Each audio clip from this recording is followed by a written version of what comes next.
I sighed heavily as I ended the call with Mom, my head spinning from the outrageous news she had just delivered. Addison, my younger sister, had stooped to a new low by announcing her engagement and setting her wedding date on the exact same day as mine. After months of meticulous planning, Mark and I had finally secured our dream venue and were excitedly counting down the days until our big day. But now, Addison's selfish move threatened to overshadow everything we had worked so hard for. Memories of our lifelong sibling rivalry came flooding back. Ever since we were kids, Addison had this uncanny ability to make everything about her. If I got a new toy, she'd demand a bigger, better one. If I excelled at something, she'd find a way to one-up me. And now, even my wedding day wasn't sacred. She had to go and try to steal the spotlight. "Babe, what's wrong?" Mark's concerned voice snapped me out of my thoughts. I relayed the entire conversation to him, my frustration mounting with each word. "That's just, wow," he said, shaking his head in disbelief. "What are we going to do?" I took a deep breath, determination settling in. "We're not changing our date, Mark. This is our day, and we're not letting Addison ruin it for us." Mark nodded, his unwavering support bolstering my resolve. "You're right, we've put too much into this to let her hijack our plans." As I looked into his eyes, I knew we were in this together. Addison might think she could steamroll over me like she always did, but not this time. This was my wedding, my moment, and I wasn't about to let her overshadow it with her petty games. With Mark by my side, I was ready to take on whatever Addison threw our way. This was war, and I intended to win. In the days following Addison's bombshell announcement, Mark and I forged ahead with our wedding plans, determined not to let her mind games derail us. We had already locked in our venue, caterer, and other key vendors, all top-notch choices that fit our vision and budget perfectly. During one of our planning sessions, my phone rang. It was Addison. "Hey, sis," she said in that saccharine tone she always used when she wanted something. "I was just calling to see if you had any vendor recommendations for my wedding." I clenched my jaw, resisting the urge to let loose a string of expletives. "You mean your wedding on the same day as mine? Yeah, I've got some great options for you." "Awesome," Addison gushed. "I knew you'd be happy to share." Mark shot me a concerned look, sensing the tension in my voice. I took a deep breath and rattled off the names of a few subpar vendors I'd previously ruled out. "Oh, those don't sound very good," Addison said dismissively. "But no worries, I'm sure I'll find better ones. Maybe I'll just use the same vendors you're using since you have such great taste." My blood boiled at her condescending remark. "You know what, Addison? Do whatever you want. Just don't come crying to me when your wedding turns into a disaster." "Ooh, someone's touchy," she taunted. "Don't worry, sis, my wedding is going to be way better than yours, just like always." I hung up before she could say another word, my hands shaking with rage. Mark wrapped his arms around me, his calm presence helping to steady my nerves. "She's just trying to get under your skin," he said soothingly. "Don't let her win." I nodded, taking solace in his embrace.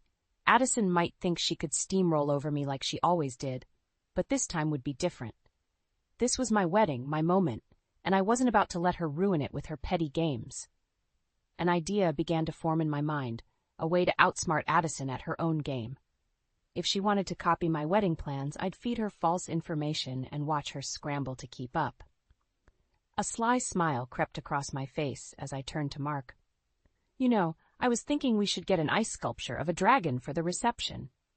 With my plan to mislead Addison in motion, I proceeded with my wedding preparations, carefully curating details that would wow our guests without breaking the bank. Mark was fully on board, even suggesting a few over-the-top ideas of his own to feed Addison's appetite for one-upmanship. "What if we told her we're having a live elephant at the reception?" he chuckled one evening as we sipped wine and reviewed our seating chart. I couldn't help but laugh at the absurd notion. That's perfect. She'd probably try to get a baby elephant just to outdo us.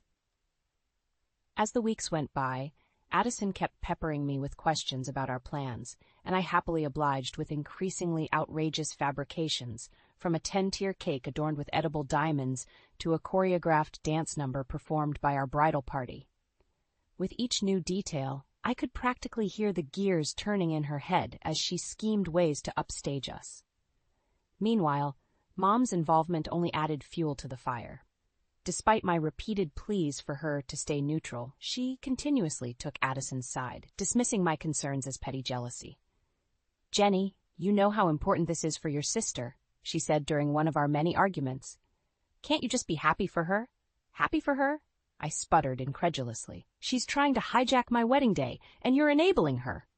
Mom simply shrugged, her favoritism for Addison as blatant as ever. "Well, you know how she gets. It's just easier to let her have her way." I stormed out of her house, seething with rage. After years of playing second fiddle to Addison, I had finally found my happiness with Mark, only to have it threatened by her selfish antics once again. But this time, I wasn't going to back down. As our wedding day drew closer, the deceptions kept piling up, and Addison's desperation to outshine me became more apparent with each passing week. Little did she know, she was falling right into my trap, setting herself up for a spectacular downfall. I couldn't wait to see the look on her face when she realized she'd been chasing a mirage, a fabricated fairy tale designed to bring her inflated ego crashing back to reality. Revenge, it seemed, would taste even sweeter than I'd imagined. As our wedding day drew nearer, I ramped up my deception tactics, feeding Addison a steady stream of over-the-top plans that would send her into a tailspin. Mark and I would huddle together, stifling our laughter as we concocted increasingly absurd ideas to dangle in front of her. "Oh, you'll never believe this," I gushed to Addison one day, barely containing my glee. "We just booked a skywriter to spell out our names in the sky during the ceremony. Seriously?" Addison's voice dripped with envy. "That's so extra! I love it!" A few days later, I casually mentioned our plans for a live performance by a famous pop star, a tidbit that had Addison scrambling to one-up me. "Well, we're having 2 pop stars perform," she retorted smugly, "and they're going to do a duet just for us." I had to bite my lip to keep from laughing out loud. The more outlandish the tales, the more feverishly Addison clung to them, determined to outshine me at any cost. Even Mom bought into the charade, chiding me for not being more extravagant with my plans. "Honestly, Jenny, a skywriter? That's child's play compared to what your sister has in store," she scoffed during one of our tense phone calls. I rolled my eyes, unfazed by her thinly veiled favoritism.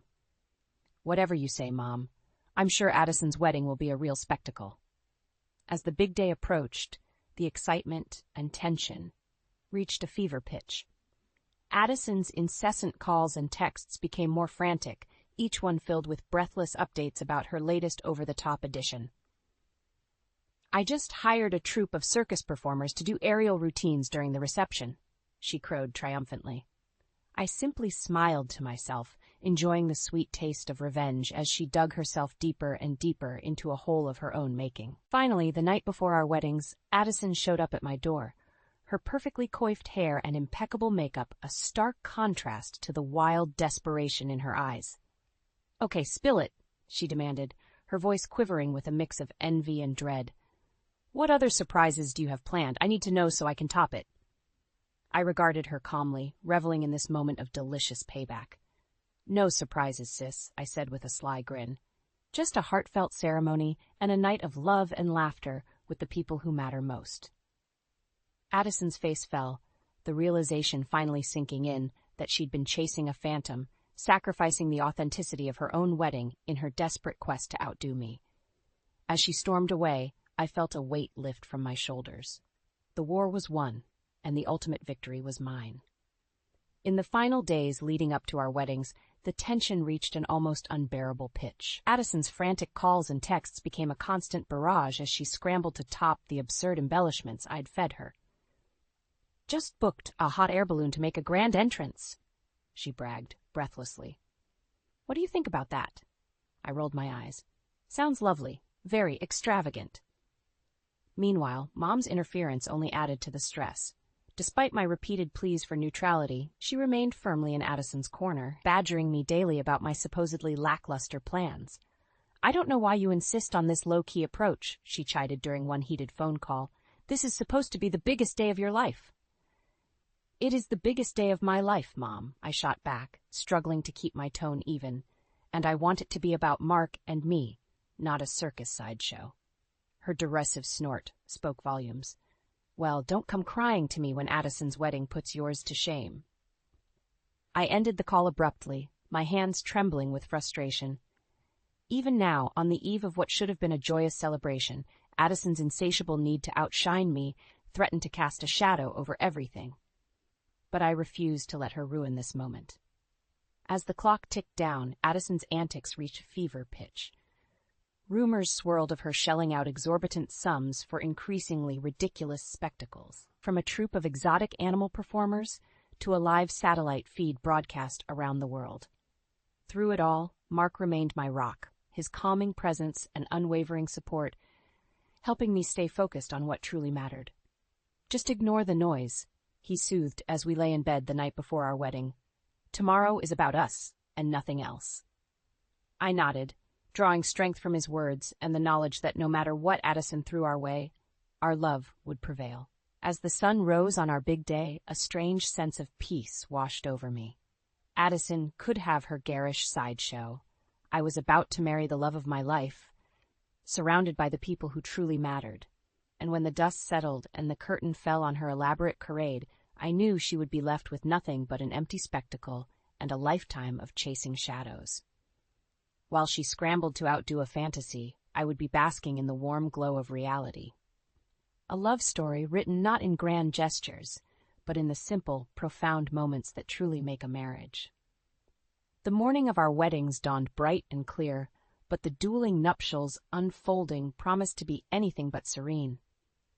As Mark and I prepared for our heartfelt celebration, whispers began trickling in about the escalating madness unfolding at Addison's venue. Did you hear they hired a troupe of fire breathers for the reception? One of my bridesmaids gasped as we gathered for hair and makeup. I shook my head in disbelief. Seems a bit much, but then again, it's Addison. As the hours ticked by, the reports grew increasingly outlandish, from a live unicorn sighting to a troupe of acrobats suspended from the ceiling. With each new rumor, I couldn't help but feel a twinge of smug satisfaction. Addison had taken the bait hook, line, and sinker, blowing untold sums on a spectacle built upon lies. Finally, it was time for the main event. Mark and I exchanged vows in a beautiful, intimate ceremony surrounded by our closest loved ones.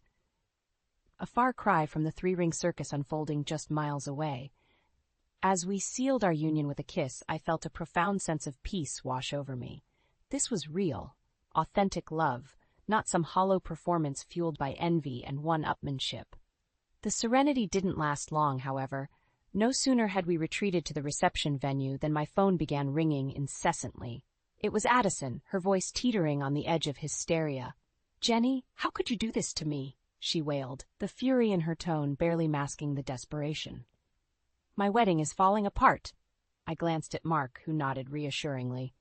Taking a deep breath, I finally allowed the words I'd been longing to say to pour forth. "Maybe now you'll see what it's like to not always be in second place pretending to be first," I said, my voice ringing with a newfound sense of power. "All those ridiculous spectacles you insisted on, they were all lies I fed you to watch you self-destruct." There was a long pause on the other end, and for a moment I wondered if the line had gone dead. But then Addison's voice crackled back, thick with a mix of rage and anguish. You ruined my wedding?" she sputtered incredulously. "How could you be so cruel?" I felt a pang of guilt, but it was quickly overshadowed by a surge of liberation. For too long, I had allowed Addison's toxic need for superiority to dictate the terms of our relationship. "I didn't ruin anything, Addie," I said, my tone softening ever so slightly. "You did that all on your own by putting on a show instead of focusing on what really matters." With that, I ended the call, letting the weight of my words and my reclaimed dignity linger in the air. As I turned back to Mark and our guests, I felt a profound sense of lightness, as if a great burden had finally been lifted from my shoulders. The rest of the night passed in a warm, joyful blur. A testament to the simple pleasures of celebrating authentic love without the distractions of superficial grandeur. And as Mark and I danced our first dance as husband and wife, I knew that no amount of spectacle could ever outshine the genuine connection we shared. Addison's war was over, and for the first time in my life I had emerged the victor, not by outdoing her, but by being true to myself. In the aftermath of our weddings, the fallout from my deception continued to reverberate. Addison's big day had devolved into a chaotic mess, with reports of angry vendors, disgruntled guests, and a full-blown meltdown from the bride herself. "Did you hear she fired the wedding planner mid-ceremony?" one of my bridesmaids whispered during our reception, her eyes wide with disbelief. I shook my head, trying my best to suppress a smirk. As satisfying as it was to see Addison's carefully constructed facade crumble, a part of me couldn't help but feel a twinge of remorse for taking things too far. Those pangs of guilt were quickly extinguished, however, when my phone rang again, this time with an ominous call from Mom. "Jenny, I can't believe what you've done," she seethed, her voice trembling with fury. "Your sister's wedding was supposed to be the happiest day of her life, and you ruined it out of spite." I opened my mouth to respond, but she barreled on, the vitriol in her words slicing through me like shards of glass. "I always knew you were jealous of Addison, but to go to these lengths? It's unforgivable. You've shown your true colors, and I'm disgusted." Tears stung my eyes as the weight of her condemnation washed over me. For a fleeting moment, I wondered if I had indeed gone too far, if the sweet taste of revenge had blinded me to the collateral damage. But then I thought back to the years of being dismissed, overshadowed, and made to feel inferior, all in service of preserving Addison's fragile ego. The hurt, the resentment, the constant struggle to assert my own worth in the face of her relentless one-upmanship. No, I realized with a surge of newfound resolve, I hadn't gone too far. I had simply refused to be a doormat any longer. "You know what, Mom?" I said, my voice steady and unwavering. "For once in your life, try seeing things from my perspective instead of constantly enabling Addison's toxic behavior." There was a sharp intake of breath on the other end, but I pressed on, the words tumbling forth in a torrent of long-suppressed emotion. She chose to make this day about herself and her petty need to outshine me, just like she always does. I simply gave her a taste of her own medicine, and if she couldn't handle it, that's on her, not me. A tense silence hung in the air, punctuated only by the muffled sounds of our joyous reception carrying on in the background. Finally, Mom spoke, her voice thick with a mix of anger and resignation. "Well, I hope you're happy with yourself," she spat, "because as far as I'm concerned, you've just lost your sister and your family." The line went dead, but I barely registered it, too consumed by the profound sense of liberation that washed over me. For the first time in my life, I had stood my ground, refused to be diminished or overshadowed.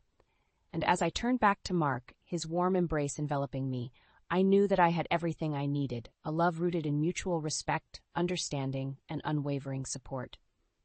The chains of sibling rivalry and toxic family dynamics had finally been broken, and I was free to forge my own path, unburdened by the weight of others' expectations. It was a hard-won victory, but one that would shape the course of my life in ways I could never have imagined. In the weeks and months that followed our weddings, the dust slowly settled on the fallout from my clash with Addison. As predicted, her marriage was plagued by turmoil from the start, with reports trickling in of constant fights and a rapidly deteriorating relationship with our parents. I heard she's already spoken to a divorce lawyer, an old friend confided during a catch-up lunch. Can you believe it? They're not even 6 months in. I shook my head, a mixture of sadness and resignation washing over me. As much as Addison's actions had hurt me, I never wanted to see her life unravel completely. "That's unfortunate," I said, choosing my words carefully. But at the end of the day, she brought it on herself by prioritizing appearances over substance. My friend nodded in understanding, and we quickly shifted the conversation to lighter topics. The house Mark and I had just purchased, the vacation we were planning for our anniversary. It was a stark contrast to the drama that had engulfed Addison's world, a refuge of peace and stability that I had fought so hard to claim for myself. And as the weeks ticked by, it became increasingly clear that the ties binding me to my toxic family dynamic were fraying beyond repair. The final straw came when Mom showed up unannounced at our doorstep one evening, her eyes rimmed with tears and her expression a mask of anguish. "Please, Jenny," she pleaded, her voice thick with desperation. "You have to help your sister. Her marriage is falling apart, and she's an absolute mess." I felt a pang of sympathy, but it was quickly overshadowed by a surge of defiance. For years, I had bent over backwards to accommodate Addison's tantrums and our mother's enabling behavior. No more. "I'm sorry, Mom, but Addison made her bed," I said, my tone firm but not unkind. "She chose to prioritize appearances and one-upmanship over everything else, including her own happiness. That's not my cross to bear." Mom's face crumpled in anguish, but I stood my ground, resolute in my decision to finally sever the toxic ties that had held me captive for so long. "If you can't see how your constant favoritism and enabling contributed to this mess, then I don't know what to tell you," I continued, my voice thick with a mix of sadness and resignation. "But I'm done being the scapegoat, the one who has to sacrifice her own well-being for the sake of Addison's fragile ego." The words hung in the air, heavy with finality. Mom opened her mouth as if to protest, but quickly closed it again, seeming to recognize the futility of her pleas. With a defeated sigh, she turned and left, disappearing down the front walk and out of my life, at least for the foreseeable future. As the door closed behind her, I felt a profound sense of lightness, as if a great weight had finally been lifted from my shoulders. The long, painful chapter of sibling rivalry and toxic family dynamics was finally closed, and I was free to forge my own path without the constant burden of living in someone else's shadow. Mark's arms encircled me from behind, his warm embrace a soothing balm against the ache of letting go. "I'm proud of you," he murmured, pressing a gentle kiss to my temple. "It took courage to stand up for yourself like that." I leaned into his embrace, breathing in the comforting scent of home and the promise of a future unburdened by the ghosts of the past. In that moment, I knew that I had everything I needed: a loving partner, a supportive circle of chosen family, and the hard-won freedom to live life on my own terms, without apology or compromise. The war was over, and though the battle had been fierce, the ultimate victory was mine. A life of authenticity, self-respect, and the unshakable knowledge that I would never again be defined by anyone else's expectations. It was a new beginning, and as Mark and I stepped out into the cool evening air, I felt a sense of excitement and possibility unfurling before me like a road stretching toward an endless horizon.